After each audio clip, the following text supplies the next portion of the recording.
Okay folks, here we are out at our favorite spot. We work out and get our exercise, what have you. So today's subject is CBD. So what I want you to do is hit me.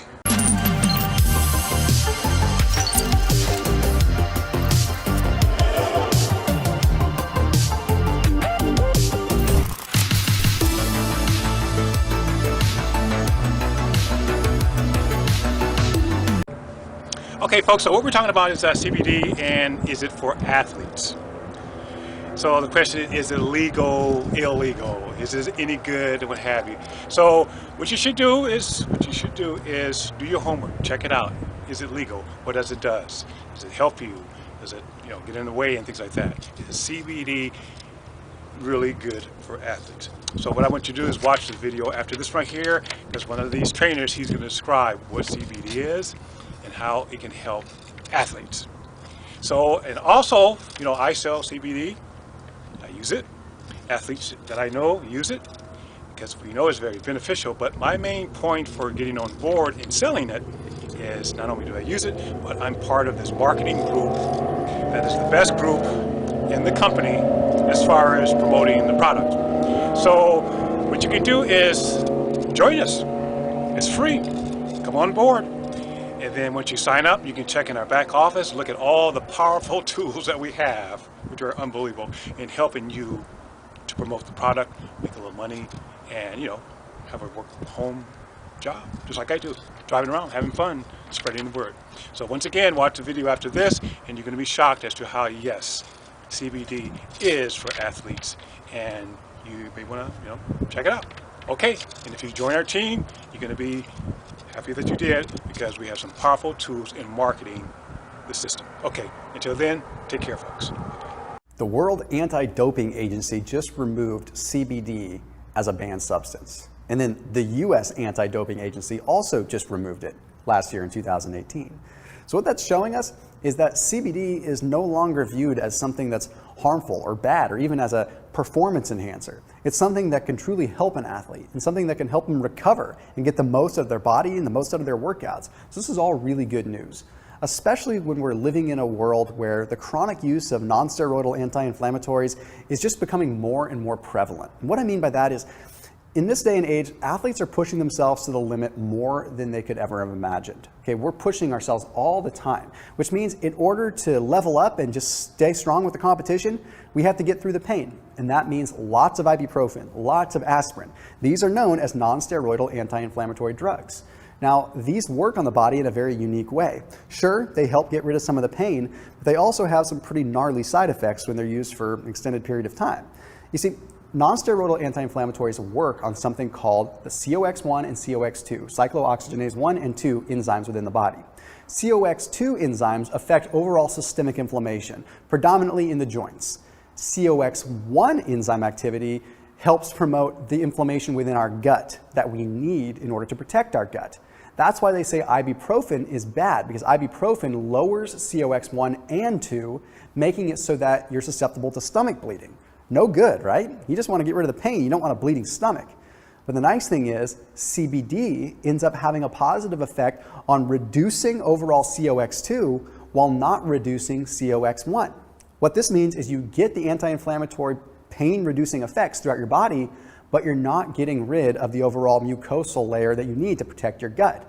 In fact, it has a 9 times higher affinity for the COX-2 enzyme than it does for the COX-1 enzyme. Now here's something cool. For those out there that think that CBD is the same thing as cannabis or the same thing as THC, no, not at all. You see, CBD is not THC. In fact, THC has little to no effect on the cyclooxygenase 1 or cyclooxygenase enzyme 2. So why even bother with that? All you're getting out of THC is a psychoactive effect. That's not what we're after here. CBD is all about promoting the internal, the endogenous endocannabinoid system. Okay, that's the system within our bodies that allows us to feel bliss, allows us to feel good. So CBD just allows our body to produce more of what is naturally occurring. We're not exogenously bringing a drug in.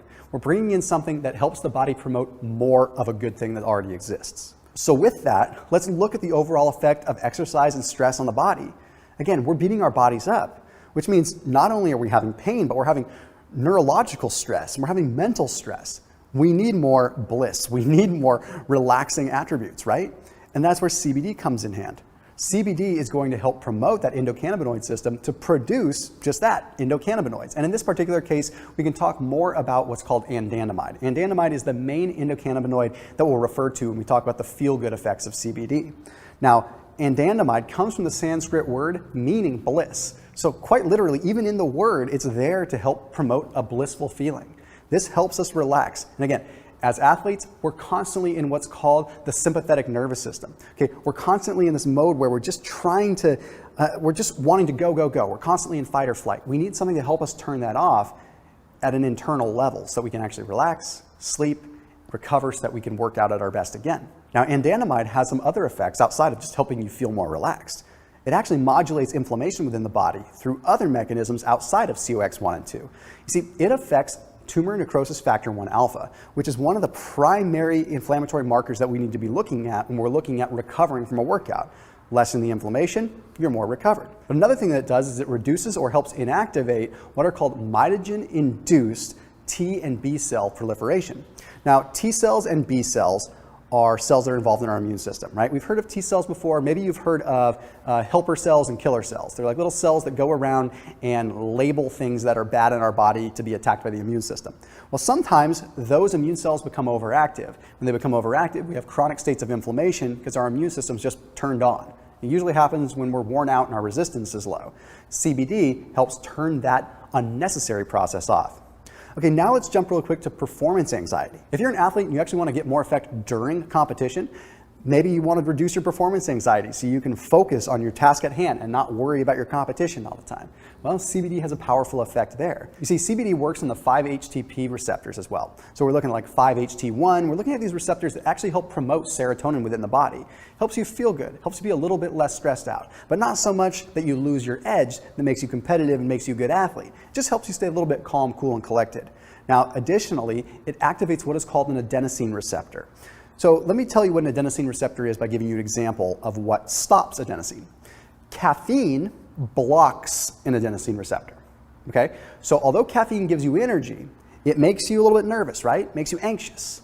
So if we block adenosine, that's the effect of caffeine. But if we turn on adenosine, we get the opposite. And the opposite of caffeine is not drowsy.